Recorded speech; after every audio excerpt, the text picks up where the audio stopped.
جب سے توحید کا مذہب دنیا میں آیا، خدائی تعلیمات دنیا میں آئیں، اور وہ پہلے انسان کے ساتھ آئی ہیں، آدم علیہ السلام جن کو کہا جاتا ہے، تو اس وقت سے روزے بھی اللہ نے بولو فرض کیے، اسی وقت سے نمازیں بھی اللہ نے فرض کی ہیں، اسی وقت سے زکاتیں بھی اللہ نے فرض کی ہیں۔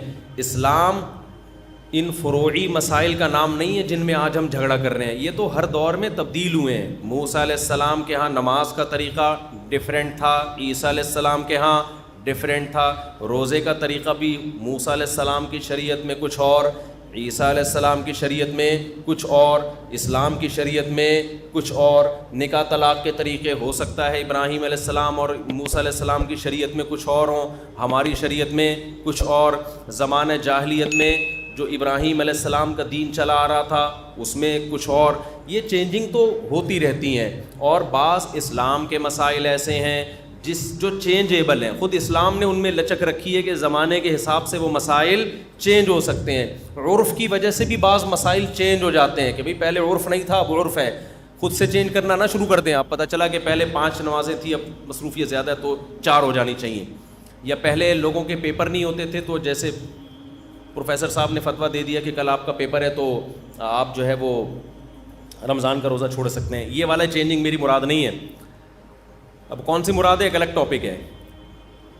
تو جب سے آدم علیہ السلام جو پہلا انسان دنیا میں آیا، یہ سارے احکام اسی وقت سے اللہ نے نازل کر دیے۔ جو بیسک احکام ہے، شراب آدم علیہ السلام کے وقت سے حرام ہے، اور یہ حرام کس نے کی ہے؟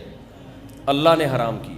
زنا آدم علیہ السلام کے وقت سے حرام، جو پہلا انسان دنیا میں آیا اس کے لیے زنا کرنا حرام تھا، اس کی اولاد کے لیے زنا کرنا حرام تھا۔ شراب پینا اس کے لیے بھی حرام، اس کی اولاد کے لیے بھی حرام۔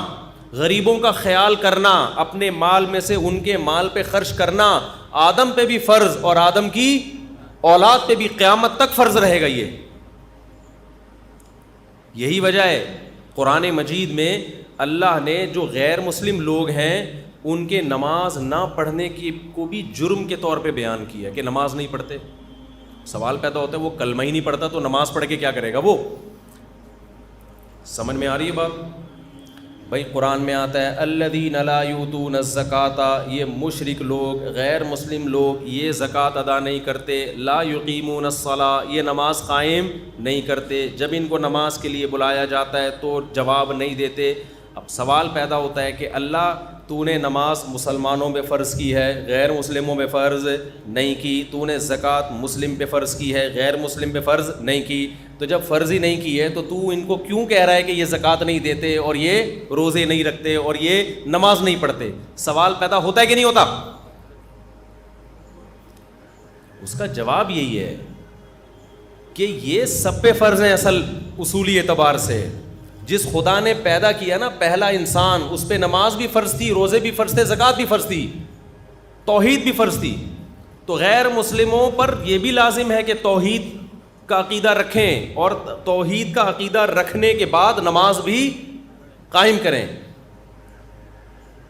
بغیر توحید کے نماز قبول نہیں ہوگی۔ لیکن جب قرآن کہتا ہے نا کہ نماز کیوں قائم نہیں کرتے، مطلب یہ کہ جیسے تم سے توحید کے بارے میں سوال ہوگا، الگ سے یہ بھی سوال ہوگا کہ نماز کیوں نہیں پڑھی تم نے۔ اگر وہ جواب میں کہتا ہے کہ اللہ غیر مسلم کی نماز قبول نہیں ہے، تو اللہ کہتے ہیں جیسے بے وضو کی نماز قبول نہیں ہے، اسے کہا جاتا ہے کہ نماز پڑھو، تو وضو کا حکم اس میں خود بخود داخل ہوتا ہے کہ نہیں ہوتا؟ آپ نے کسی سے کہا نماز پڑھو، اس نے پڑھ لی، آپ نے کہا وضو کیا تھا، وہ کہہ رہا وضو تو نے نماز پڑھنے کا بولا تھا، وضو کا تھوڑی بولا تھا۔ تو ہم کیا کہیں گے؟ بھائی نماز کے لیے شرط کیا ہے؟ وضو۔ تو ہم ملامت تو اس کو نماز نہ پڑھنے پر الگ سے کر رہے ہیں، وضو پہ الگ سے نہیں کر رہے، اس لیے کہ وہ اس کے ضمن میں داخل ہے۔ تو اسی طرح قرآن کہتا ہے ہم غیر مسلموں سے روزے کے بارے میں بھی سوال پوچھیں گے قیامت کے دن، نماز کے بارے میں بھی، زکوٰۃ کے بارے میں بھی۔ اگر وہ یہ کہے گا کہ اللہ توحید کے بغیر تو یہ چیزیں قبول نہیں تھیں، تو اللہ کہے گا کہ یہ چیز اس میں داخل تھی کہ تجھے نماز پڑھنی تھی اسلام قبول کر کے، عقیدہ توحید رکھ کے، یہ تیرے ذمے تھے کہ نماز پڑھ تو۔ اس سے پتہ چلتا ہے کہ غیر مسلم سے جہاں اسلام کا سوال ہوگا قیامت کے دن، الگ سے نماز کا اور زکوٰۃ کا بھی سوال ہوگا۔ یہ قرآن میں ہے۔ یہ اتنے بڑے احکام ہیں کہ یہ تو ہماری نیچر کا حصہ ہیں۔ آج کل جو لبرل لوگ ہیں نا, انہوں نے انسانوں کو میڈیکل سائنس کی بیس پہ جانوروں پہ قیاس کیا ہوا ہے. وہ کہتے ہیں انسان کے لیے الگ سے کوئی خدائی قوانین کی ضرورت بولو نہیں. لہذا وہ میڈیکل سائنس تو یہی کہتی ہے گدھے اور انسان میں کوئی فرق. ابے بولو نا یار, میڈیکلی تو کوئی فرق نہیں ہے نا. وہ بھی دیکھتا ہے, آپ بھی دیکھتے ہو. بھائی بات یہ ہے کہ میڈیکلی فرق نہیں ہے, لیکن روحانی طور پر زمین اور آسمان کا فرق ہے. یہی وجہ ہے کہ کسی انسان کو گدھا بولتے وہ غصے سے پاگل ہو جائے گا اور وہ حرکتیں کرے گا جو گدھا بھی نہیں کرتا, اتنا پاگل ہو جائے گا غصے سے. بھائی سوال پیدا ہوتا ہے کیوں, کیا ہو گیا اگر گدھا بول دیا ہم نے آپ. بھائی گدھا بھی کھاتا ہے پیتا ہے, خواہشات ہیں اس میں, چلتا ہے, آپ بھی کھاتے ہو پیتے ہو, اس کی الگ قسم کی خوراک ہے, آپ کی تھوڑی ڈیفرنٹ قسم کی ہے. اور کیا فرق ہے دونوں میں؟ فرق کس کا ہے؟ روح کا, دماغ کا, سوچ کا. اس سوچ کو ٹھیک کرنا یہ میڈیکل سائنس کا کام نہیں ہے. میڈیکل سائنس یہ بتا سکتی ہے کہ جھوٹ بولنے سے کیا نقصان ہوتے ہیں. کہتے کچھ بھی نہیں ہوتا جھوٹ بولنے, بلکہ جھوٹ بول کے آپ زیادہ اچھا کھا سکتے ہو. آج کل کسٹم میں جھوٹ بول بول کے تو مال نکالا جا رہا ہے سارا. دیکھو ایک ڈاکٹر کے پاس گئے آپ, ڈاکٹر نے کہا آپ کے لیے نٹس کھانا, خشک میوہ کھانا بہت ضروری ہے ورنہ مر جاؤ گے آپ. آپ کہو گے ڈاکٹر صاحب میری جیب میں تو پیسے ہی نہیں, میں تو غریب آدمی ہوں. ڈاکٹر کہتے ہیں چلو بوائل انڈے کھا لیا کرو صبح. ڈاکٹر صاحب انڈے کے پیسے بھی نہیں ہیں. ڈاکٹر کیا کہے گا؟ بھائی میڈیکل سائنس جو ہے یہ انسان کی صحت وہ خوراک دیکھتی ہے, جیب بولو نہیں دیکھتی. آپ کے جسم میں اگر آئرن کی کمی ہے یا آپ کے جسم میں اگر پروٹین کم ہو رہے ہیں تو وہ انڈا کھانے سے ہی پورے ہوں گے. وہ پروٹین آپ کی غربت سے بالکل بھی متاثر نہیں ہوں گے کہ اس کے پاس چونکہ انڈا کھانے کے پیسے نہیں ہیں لہذا اس پہ ترس کھا کے بغیر انڈے کے ہی اس کے مسل بنا دو. یہ ڈاکٹر کی تحقیق ہے یا نہیں ہے؟ لہذا آپ اگر ڈاکٹر سے کہتے ہیں اچھا ڈاکٹر صاحب اگر میں انڈے چوری کر کے کھا لوں تو کیا میرے جو پروٹین پیدا ہو جائے گا؟ ڈاکٹر کہے گا بھائی انڈا پیٹ میں جانا چاہیے, حلال ہو یا حرام ہو, چھپکلی کے ہوں یا مرغی کے ہوں, اس سے کوئی فرق. تبھی تو چائنا والے ہر قسم کے انڈے کچھوے کے انڈے کھا رہے ہیں. چائنا والے کس کے انڈے کھاتے ہیں؟ چائنا میں جا کے کھانا کھانے کے علاوہ ہر کام کر لیا کرو, یہ بتا رہا ہوں میں آپ. چائنا کی صرف زبان ہی چنگ پونگ نہیں ہے, کھانے بھی چنگ پونگ ہیں. جیسے زبان عجیب سی ہے نا, کھانے اس سے زیادہ عجیب سے ہیں. ہمارے ایک دوست چائنا گئے, انہوں نے کہا کہ میں نے آرڈر کیا ہے کہ حلال مرغی چاہیے ہوٹل میں نا, تو وہ عجیب سی چیز لا کے رکھی, انہوں نے مجھے تصویر بھیجی, کہہ رہے ہیں یار یہ حلال مرغی نہیں, حلال کھانا چاہیے. تو انہوں نے سمجھا کہ حلال کھانا چاہیے اس کا مطلب اس کو وہ نہیں چاہیے, یعنی کتے متے نہیں چاہیے, اس کو مرغی چاہیے. تو انہوں نے زندہ مرغی کو جلتی ہوئی کڑھائی میں ڈالا, زندہ مرغی. وہ ایسا ہی کرتے ہیں, جب آخرت پر ایمان نہ ہو نا تو کچھ بھی کر لو پھر آپ.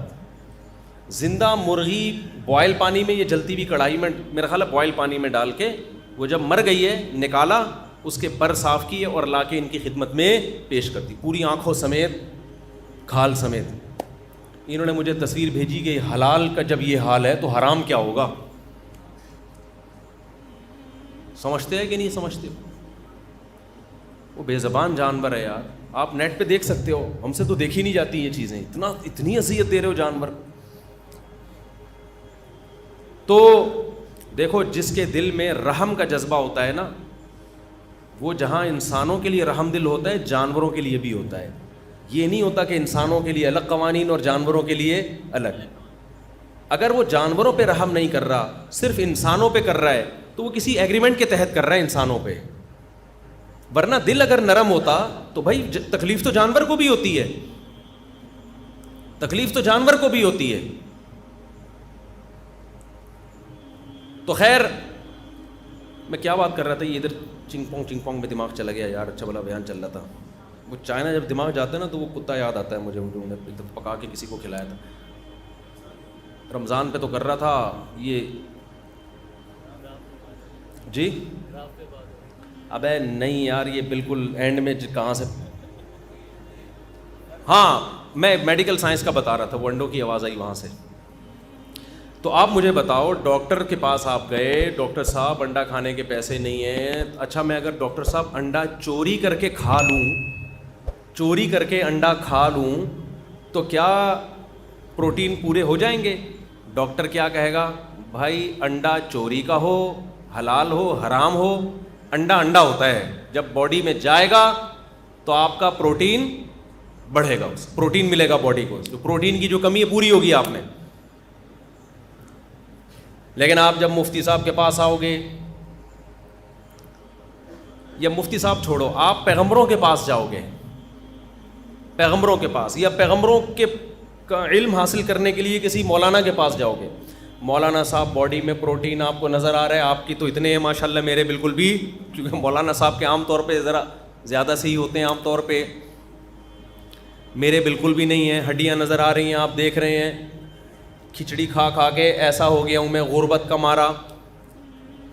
ڈاکٹر نے کہا ہے کہ انڈے کھاؤ, ڈاکٹر نے کیا کہا ہے, انڈے کھاؤ. انڈوں کے پیسے میرے پاس نہیں ہیں, غربت, مہنگائی, تو کیا میں انڈا چوری کر کے کھا سکتا ہوں؟ اس سے پروٹین لیول پورا ہوگا کہ نہیں ہوگا؟ مولانا صاحب کیا کہیں گے, بھائی ان کا ٹاپک میڈیکل سائنس نہیں ہے, ان کا ٹاپک کیا ہے, دین کا علم ہے. وہ علم جو انسان کو انسان بناتا ہے, انسان اور گدھے میں فرق کرتا ہے. وہ کہیں گے بھائی اگر آپ نے انڈا چوری کر کے کھا لیا, پروٹین تو آپ کے پورے ہو جائیں گے, آپ دیکھنے میں بھی اچھے ہیلدی لگو گے, فٹ فاٹ, کہیں دکھا کا پیغام بھیجو گے ٹھا کر کے قبول ہوگا, اور کہیں بھی جاؤ گے کسی محفل میں لوگ آپ کو عزت دیں گے, یار کیسا چہرہ چمک رہا ہے بھائی, انڈے نظر آ رہے ہیں, انڈے پھوٹ رہے ہیں آنکھوں سے, گالوں سے انڈے ابل رہے ہیں. کیونکہ 2 انڈے کھانے سے تھوڑی, تو پھر انڈے روزانہ چوری کرنے پڑیں گے نا, پھر تو ہمیں اپنی مرغیوں پہ پہرا بٹھانا پڑے گا. لیکن میرے بھائی آخرت آپ کی تباہ ہو جائے گی, اور اللہ کی نظر میں آپ اس آیت کے مصداق ہوں گے. اولئک کالانعام بل ہم اضل. قرآن کہتا ہے وہ لوگ جو خدا کی نافرمانی کرتے ہیں وہ جانوروں کی طرح ہیں, گدھے گھوڑوں کی طرح ہیں, بلکہ ان سے بھی بدتر ہیں. روحانی طور پر آپ میں اور گدھے گھوڑے میں کوئی فرق نہیں رہے گا, بلکہ قرآن کہہ رہا ہے اس سے بدتر ہو جاؤ گے, کیونکہ گدھے گھوڑے میں سینس نہیں ہے, آپ کو اللہ نے سینس دیے پھر بھی آپ چوری کر رہے ہو.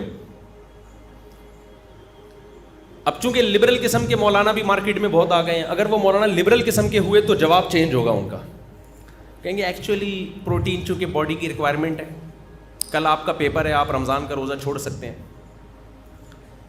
ایک مشہور مفسر ہے نا, جنہیں اسکالر آپ جانتے ہیں نا ان کو, مشہور اسکالر ہیں جنہوں نے فتویٰ دیا ہے کہ کل آپ کا اگر پیپر ہے تو آپ فرض رمضان کا روزہ چھوڑ سکتے ہیں. ایسا بالکل حرام ہے. رمضان کا روزہ اسلام کا رکن ہے, رکن کہتے ہیں جس کے بغیر عمارت ہی کھڑی نہ ہو, صرف سفر اور بیماری میں چھوڑنے کی اجازت ہے, اس کے علاوہ قطعاً اجازت نہیں ہے. تو اگر لبرل قسم کے مولانا ہوں گے وہ کہیں گے کہ بھائی پروٹین چونکہ باڈی کی ریکوائرمنٹ ہے, اس کے بغیر آپ زندہ نہیں رہ سکتے, لہذا مجبوراً آپ چوری کر کے کھا سکتے ہیں. لیکن جس عالم کو عمق ہوگا نا دین کے علم میں, گہرائی ہوگی, وہ کہے گا کہ جان اگر جا رہی ہو نا, جب مرنے لگو اس وقت تو آپ بقدر ضرورت کھا سکتے ہو, فیوچر میں موت کا پروٹین جب کم ہو جاتے ہیں اتنی جلدی نہیں مرتا آدمی. ایسے تو ہر آدمی مرنے والا ہے کراچی میں, کوئی ایک بندہ دکھاؤ جس میں سب کچھ پورا ہو. ڈاکٹر کہتے ہیں وائٹامن ڈی تو 90% لوگوں میں ہے ہی نہیں, وائٹامن ڈی کی کمی سے بھی تو کتنی بیماریاں پیدا ہوتی ہیں. اب آپ نے کیا کیا کہ چونکہ میرے پاس وائٹامن ڈی کی کمی پوری کرنے کے لیے جو غذائیں چاہیے وہ غذائیں اتنی مشکل ہیں, آپ نیٹ پہ سرچ کرو, اس کے لیے آپ کو پتہ نہیں شلجم کے پودے خود لگا کے کھانے پڑیں گے, مچھلی کی خاص قسمیں آپ کو کھانی پڑیں گی, اور پتہ نہیں کیا کیا کھانا پڑے گا. اس کے لیے آپ کو جب تک لوگوں کی جائیدادیں نہیں کھاؤ گے آپ کا وٹامن ڈی اس زمانے میں پورا نہیں ہو سکتا. دھوپ تو ہے ہی نہیں نا, بیٹھتے ہی نہیں دھوپ میں, اور کہتے ہیں دھوپ سے بھی پورا نہیں ہو رہا وہ. تو اگر آپ اتنے براڈ مائنڈڈ بنتے چلے جاؤ گے تو وائٹامن ڈی کی کمی کے لیے بھی چوری کی اجازت, سودی بینکوں میں جاب کی اجازت, لیکن جو صحیح علم جس کے پاس ہوگا وہ کیا کہے گا؟ بھائی اللہ میاں نے خنزیر کھانے کی اجازت اس وقت دی ہے فیوچر میں موت کا خوف نہ ہو، بلکہ موت آپ پر مسلط ہو جائے، ابھی آپ کو لگے کہ میں نے نہیں کھایا تو ابھی مر جاؤں گا میں، ایسی شدید مجبوری میں اللہ نے آپ کو حرام کھانے کی اجازت دی ہے، پھر وہ حرام حرام نہیں رہتا، فیوچر کے خوف سے اجازت نہیں ہے۔ دیکھو رمضان کا روزہ چھوڑنے کی اجازت ہے اس شخص کو جس کو غالب گمان ہو کہ روزہ رکھا تو بیمار ہو جاؤں گا، میں ابھی بیمار ہو جاؤں گا، لیکن اگر کسی کو یہ خوف ہے کہ میں نے روزے رکھے تو اس سے میرا کولیسٹرول زیادہ کم ہو جائے گا، جب کولیسٹرول زیادہ کم ہوگا تو پھر یہ ہوگا، پھر یہ جب ہوگا تو پھر یہ ہوگا، پھر جب یہ ہوگا تو پھر یہ ہوگا، پھر ہو سکتا ہے پھر یہ ہو جائے، پھر ہو سکتا ہے پھر یہ ہو جائے، ہو سکتا ہے 6 سال میں مر جاؤں، اس خوف سے روزہ چھوڑنے کی آپ کو اجازت بولو نہیں ہے۔ پھر روزہ چھوڑیں گے تھوڑی ہے، ابھی لگ رہا ہو بھائی آج روزہ رکھا تو ٹیں ہو جاؤں گا میں، ٹھیک ہے نا، یا گیا یا بیمار پڑ جاؤں گا، ابھی غالب گمان ہو، کل پرسوں ترسوں کا اتنا لمبے چوڑے نہیں ہوتے، ورنہ تو پھر شریعت کے ہر حکم کا مذاق اڑائیں گے لوگ، اس کو تماشا بنا لیں گے۔ تو میں یہ عرض کر رہا تھا کہ ڈاکٹر صاحب آپ کو یہ کہیں گے کہ انڈا چوری کا ہو یا بغیر چوری کا، اخلاقیات سے تو اس کا تعلق ہے کہ چوری نہ کریں، لیکن باڈی آپ کی نہیں دیکھتی۔